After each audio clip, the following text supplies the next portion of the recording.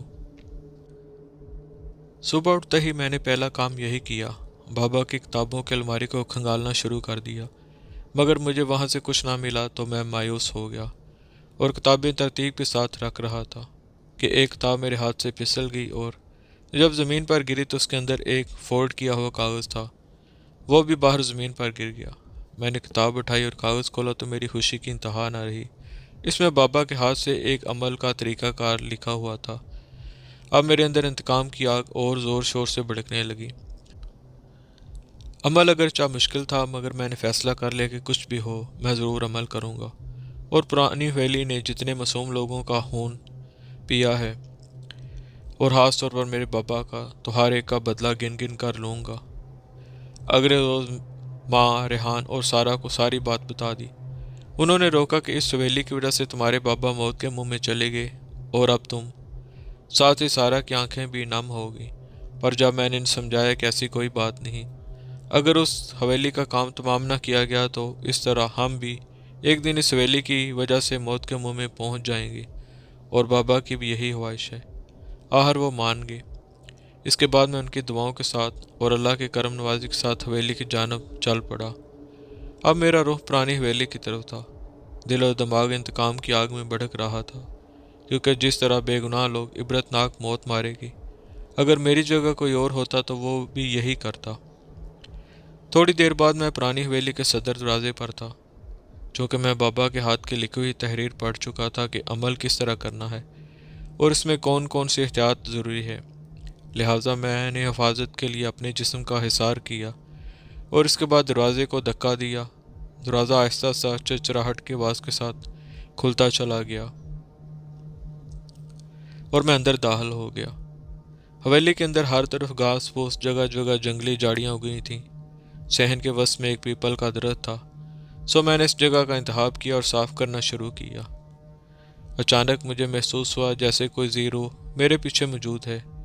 میں نے فوراً مڑ کر دیکھا پر وہاں کوئی نہیں تھا۔ میں نے اللہ کا نام لیا، اپنے چاروں طرف حصار کھینچا اور اس کے بعد عمل کی کارروائی کا آغاز کر دیا۔ ابھی تھوڑی ہی دیر گزری تھی کہ اندر سے عجیب و غریب قسم کی آوازیں آنے لگیں۔ اس طرح کی آوازیں میں نے پہلے کبھی نہیں سنی تھی۔ او میرے خدایا، اتنی بھیانک کہ اگر کوئی اور سن لیتا تو دل کی دھڑکن اندر سے بند ہو جاتی۔ ان آوازوں کا شور رفتہ رفتہ بڑھ رہا تھا، پر میں نے اپنا عمل پورا دھیان کے ساتھ کیا۔ وہ آوازیں حویلی کے درمیانے کمروں سے آ رہی تھیں۔ کچھ دیر بعد ان کا سلسلہ ختم ہو گیا۔ اب ہر طرف پہلے جیسا سما تھا۔ نماز ظہر کا ٹائم ہو گیا تو میں نے نماز ظہر ادا کی۔ اس کے بعد دوبارہ پڑھائی شروع کر دی۔ ابھی تھوڑی ہی دیر گزری تھی کہ حویلی کے در و دیوار کسی کی چنکوں سے لرزنے لگی، جیسے کسی لڑکی پر تشدد ہو رہا ہو۔ مجھ سے رہا نہ گیا، کیونکہ اس لڑکی کی آواز میں بہت غم اور درد تھا۔ میرا دل چاہ رہا تھا کہ ابھی حصار سے باہر نکل کر اس لڑکی کی جان بچا لوں، پر عین موقع پر میرے کانوں میں بابا کی آواز پڑی، بیٹا یہ سب تمہیں عمل سے دور رکھنے کے لیے ایک چال ہے، پڑھائی جاری رکھو۔ میں نے اپنا دھیان دوبارہ عمل کی طرف کر لیا۔ تھوڑی دیر بعد لڑکی کی چینکوں کا سلسلہ ختم ہو گیا۔ میں نے پڑھائی جاری رکھی اور آخر کار وقت گزرتا گیا اور نماز عشاء کا ٹائم ہو گیا۔ میں نے حصار کے اندر ہی نماز ادا کی اور دوبارہ اپنے مقصد میں ڈوب گیا۔ اچانک تیز ہوائیں چلنے لگیں جس کی وجہ سے گرد و غبار کا طوفان اٹھا۔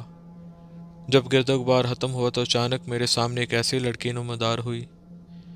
او میرے خدایا، کیا بتاؤں، اگر میری جگہ کوئی اور ہوتا تو اس وقت زندگی کی قید سے آزاد ہو چکا ہوتا۔ اس لڑکی کے دانت منہ سے باہر نکلے ہوئے، ہونٹوں پر تازہ خون لگا ہوا، سر کے بال جیسے سر پر سانپ رقص کر رہے ہوں، ناک آدھی کٹی ہوئی اور آنکھیں سفید بے جان جیسے ان میں زندگی کی رمق باقی نہ ہو، پاؤں اور ہاتھوں کے ناخن ایسے جیسے ریچھ کے ہوں۔ سرخ لباس میں ملبوس وہ چڑیل ماں لڑکی میرے سامنے کھڑی ہوئی اپنے بے جان آنکھوں سے مجھے دیکھنے میں مصروف تھی، اور اس وقت مجھے اپنی موت یقینی نظر آ رہی تھی۔ اچانک فضا میں ایک عرت دل و دماغ کو محبوط کرتی آواز گونجی، لڑکے چھوڑ دے یہ عمل اور بھاگ جا، اگر عمل نہ چھوڑا تو میں تمہارا وہ حشر کروں گی کہ موت بھی ڈر جائے گی۔ لگتا ہے تو ایسے نہیں مانے گا، تجھے سبق سکھانا ہی پڑے گا۔ اچانک اس کی بے جان آنکھیں سرخ انگاروں کی طرح دہکنے لگیں اور ان آنکھوں سے دو آگ کے گولے نکل کر میری جانب سست رفتار سے بڑھنے لگے۔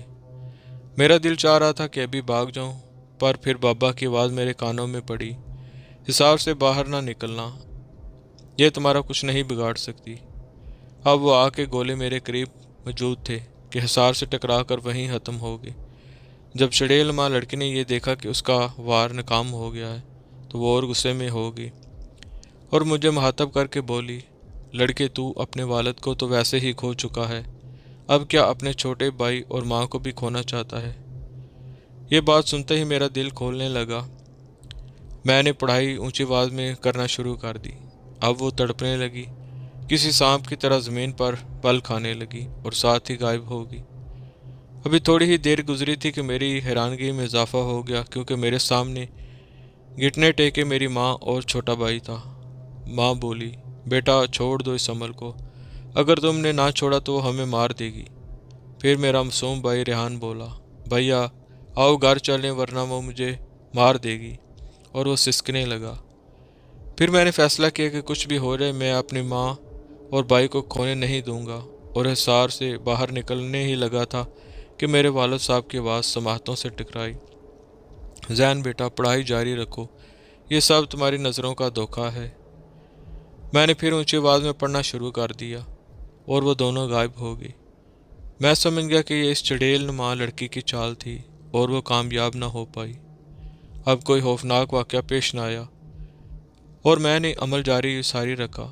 تھوڑی دیر بعد فجر کی اذان کا وقت ہونے والا تھا اور فجر کی نماز کے ساتھ ہی میرا عمل اپنے اختتام کو پہنچ جانا تھا۔ تقریباً 1 گھنٹے بعد فجر کی اذان ہر طرف گونجنے لگی۔ میں نے فجر کی نماز ادا کی، پھر اپنا عمل شروع کر دیا۔ حویلی کے در و دیوار جیسے کانپنے لگے۔ ایک طوفان آ گیا، مٹی اڑنے لگی، درختوں پر شاخیں تیز ہوا کی وجہ سے ٹوٹنے لگی، ساتھ ہی خوفناک قسم کی آوازیں آنے لگیں۔ میرا بہت برا حال ہونے لگا اور یہ سلسلہ تقریباً کوئی 35 منٹ تک جاری رہا۔ اس کے بعد آہستہ آہستہ ماحول پر سکوت چھانے لگا۔ اب میرے سامنے وہ چڑیل ماں لڑکی تھی جو ہاتھ جوڑ کے کھڑی تھی اور بولی، 100 سال گزر گئے، حویلی میں کوئی مجھے زیر نہیں کر سکا، آج تو نے مجھے اپنا غلام بنا لیا۔ میں نے کہا، ان تمام بے گناہ اموات اور خاص طور پر اپنے بابا کی موت کے بارے میں پوچھا تو اس نے جواب دیا، ان سب اموات کے پیچھے ایک کہانی ہے، ایک سچی کہانی۔ میں نے کہا، جلدی بتا اپنی اصلیت ورنہ جلا کر ختم کر دوں گا تجھے۔ وہ پھر اپنی قہر آلودہ آنکھوں سے میری طرف دیکھتی ہوئی بولی، کوئی 100 سال پہلے کی بات ہے کہ میں اور میرا پتی کنال اس حویلی میں رہتے تھے اور خوشی خوشی زندگی بسر کر رہے تھے۔ میں ایک امیر خاندان سے تھی جبکہ کنال مڈل طبقے سے تعلق رکھتا تھا۔ ہم نے والدین کی مرضی کے خلاف شادی کی۔ کنال مجھے بہت چاہتا تھا اور میں بھی اسے بہت پیار کرتی تھی۔ ایک صبح کنال چھٹی کے دن دفتر کا بہانہ بنا کر گھر سے نکلا تو میں سمجھی شاید کام زیادہ ہو، اس لیے چھٹی کے دن بھی کنال کام پر جا رہا ہے۔ اس کے جانے کے بعد میں گھر کا سودا صرف لینے کے لیے بازار کی طرف روانہ ہوگی۔ راستے میں میری نگاہ سڑک کے ساتھ واقع ایک ہوٹل کی پارکنگ ایریا کی طرف اٹھی جہاں کنال کی گاڑی بھی کھڑی تھی۔ مجھے شک سا ہوا کہ کنال اس وقت ہوٹل میں کیا کر رہا ہے۔ میں نے گاڑی پارک کی اور ہوٹل کے اندر داخل ہو گئی۔ ایک لمحہ کے لیے تو میں پتھر کی طرح ہو گئی۔ کنال اور اس کے ساتھ ایک لڑکی ہاتھوں میں ہاتھ ڈالے کافی پی رہے تھے۔ میرے تو سانحے ہی عطا ہو گئے۔ مجھے ایسا لگا جیسے میرے پاؤں سے زمین سرک گئی ہو۔